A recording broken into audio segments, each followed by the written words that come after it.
Welcome to LinguaWire English B1. Today we have two important stories, one about a rise in political executions in Iran and another about a drone strike near a nuclear power plant in the UAE. Please follow us so you can practice your English every day with the latest episode. For transcripts and comprehension quizzes, visit LinguaWire.com.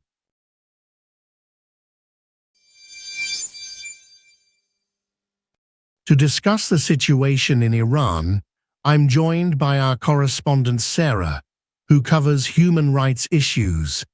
Sarah, what is happening with political executions in Iran right now?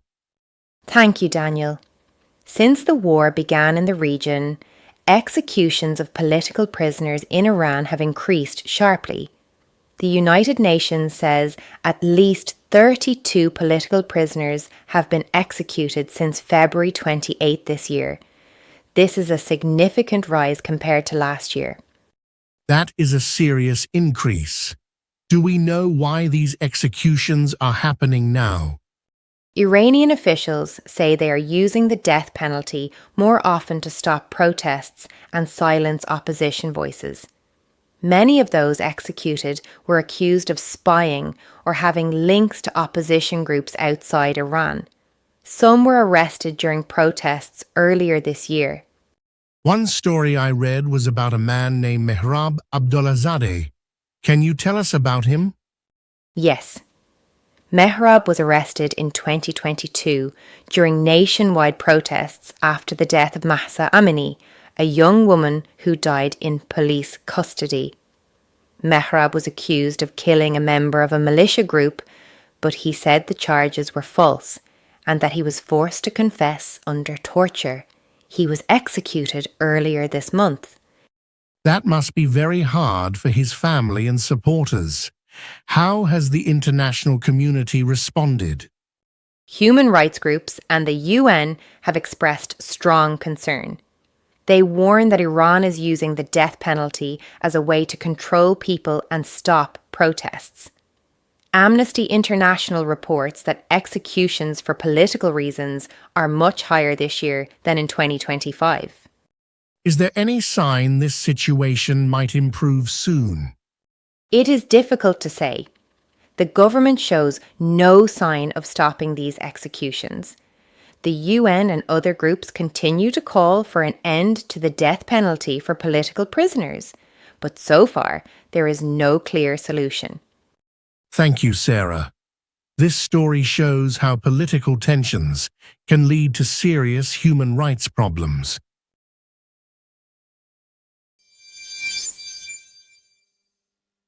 Now, for our second story, I'm joined by our correspondent Adam, who reports on Middle East security. Adam, what happened near the nuclear power plant in the UAE? Hello, Daniel. On Sunday, a drone strike caused a fire near the Baraka nuclear power plant in Abu Dhabi. The UAE's defense ministry said 3 drones entered the country from the west.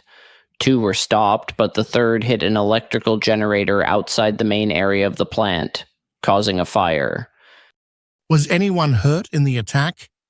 No injuries were reported. Local authorities said the fire did not affect the safety of the nuclear plant or cause any radiation problems. They took precautionary measures to keep the plant safe. Do we know who sent the drones? Officials have not said where the drones came from.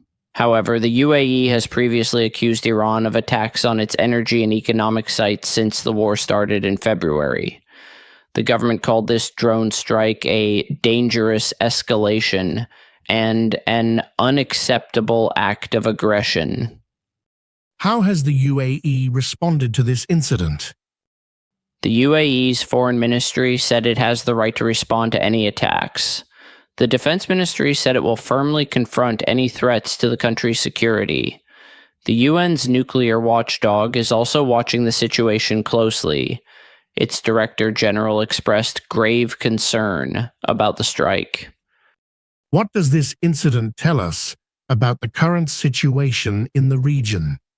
It shows that tensions remain very high and attacks on important infrastructure like nuclear plants are very serious. Such incidents increase fears about safety and stability in the region. It also highlights the risk that conflict could spread beyond traditional battle areas. Thank you, Adam. This story reminds us how fragile peace and security can be in this part of the world.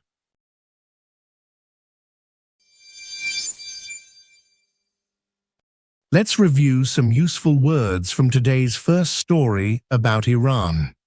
Our theme is political conflict. First, the word execution. It means the act of putting someone to death as a legal punishment. In the story, we heard about a rise in executions of political prisoners. For example, the government ordered the execution of the criminal. Second, torture. This means causing someone severe pain or suffering to force them to say something or punish them. Mehrab said he was forced to confess through torture. For example, the prisoner was kept in a small dark room as a form of torture. Third, protest. This is a public action where people show they disagree with something, often by gathering or speaking out. The story mentioned protests that started after Mahsa Amini's death. For example, thousands joined the protest against the new law.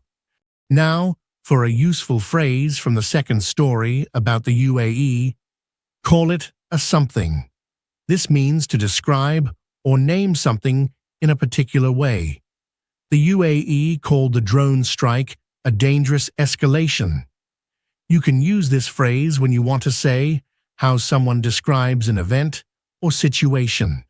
For example, the company called the delay a technical problem, or she called the meeting a success.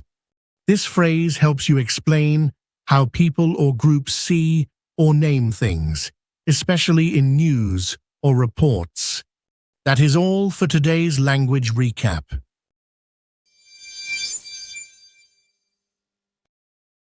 Follow LinguaWire for the latest daily episode and build your daily language habit with us.